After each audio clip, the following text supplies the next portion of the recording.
rejoint Isabelle Brisson, une citoyenne de la MRC d'Argenteuil qui a été interpellée par une situation qui s'est déroulée à Grenville-sur-la-Rouge récemment sur le chemin d'Annie, plus précisément. Il y a eu une saisie de chats.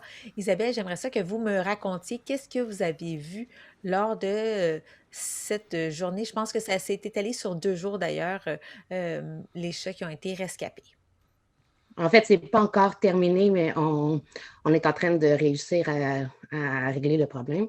Donc, qu'est-ce qu'on a vu? C'est tout simplement une maison qui était inhabitée pour l'instant. À l'intérieur, il y avait une trentaine de chats vivants et au moins la même chose, sinon plus de chats décédés.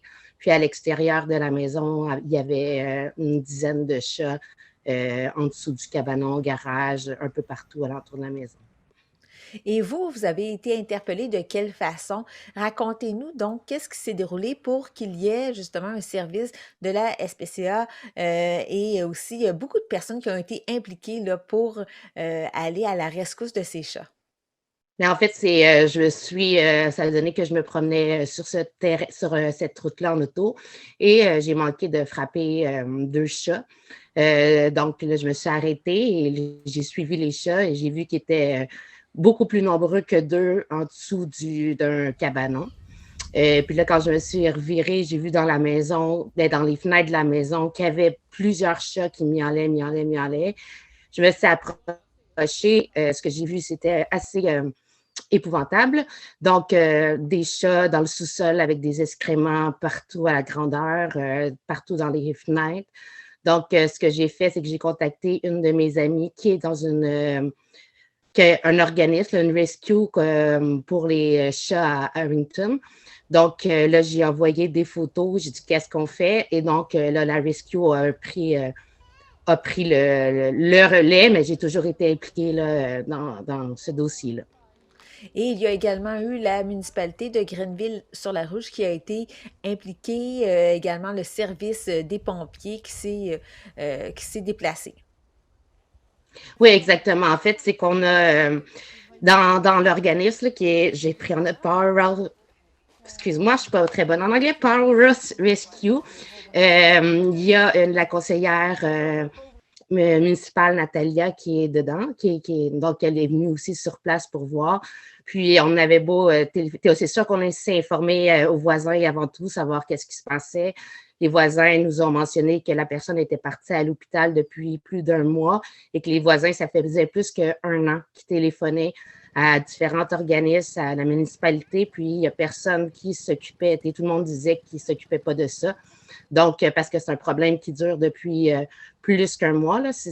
Là, un an, il y avait des démarches qui étaient faites par les voisins, puis il n'y a personne qui était venu aider.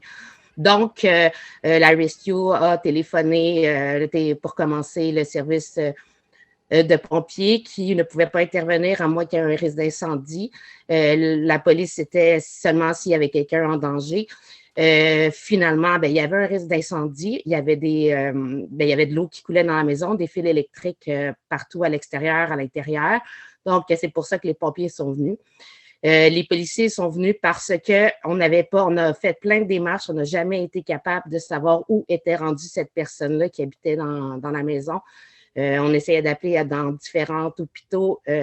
On ne trouvait pas cette personne-là. Donc, on a eu une crainte que cette personne-là soit peut-être à l'intérieur et qu'elle soit peut-être décédée. Donc, c'est pour ça que la police est venue ouvrir, dans le fond, la porte pour venir vérifier. Puis, quand les policiers et les pompiers ont vu l'état de la maison et l'état des chats à l'intérieur, ils ont contacté la MAPAC.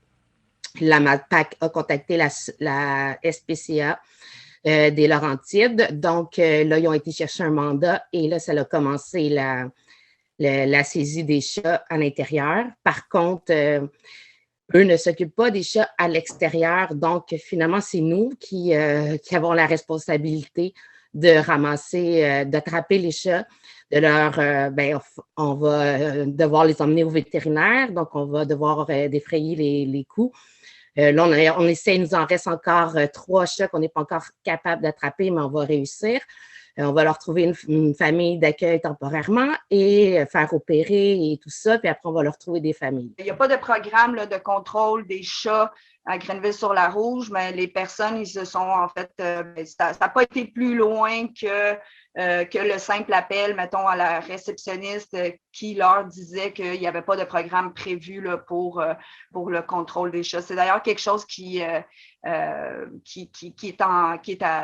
à mettre en place. Là. Puis c'est ça, je pense que c'est quand même important. Et aussi, on peut voir que souvent, il peut y avoir un lien aussi avec le surplus des chats et éventuellement une condition sociale pour quelqu'un qui serait en détresse ou qui serait plus vulnérable. Là. Donc, ça peut être aussi une porte, disons, d'entrée en communication avec des personnes qui sont souvent isolées. Parce qu'ici, dans Grenville-sur-la-Rouge, il y a beaucoup de personnes qui vivent seules et c'est un territoire assez étendu. Là. Donc, ce genre de situation, probablement que là, c'était peut-être assez extrême, mais il y a probablement des situations semblables qui se vivent ailleurs à travers de la municipalité là, qu'il faudrait essayer d'avoir accès à ces gens-là si possible. Selon Isabelle Brisson, le résident de cette maison est présentement hospitalisé et n'a aucune malice. Il y avait des cabanes à l'extérieur chauffées pour les chats errants. Malheureusement, c'est juste que ça l'a dégénéré. Une chatte, ça produit beaucoup de chatons. Donc, on pense que cette personne a juste perdu le contrôle, puis il n'y a personne qui est venu. La personne n'a pas demandé d'aide et les voisins, oui, par contre, puis il n'y a personne qui est venu un peu l'aider.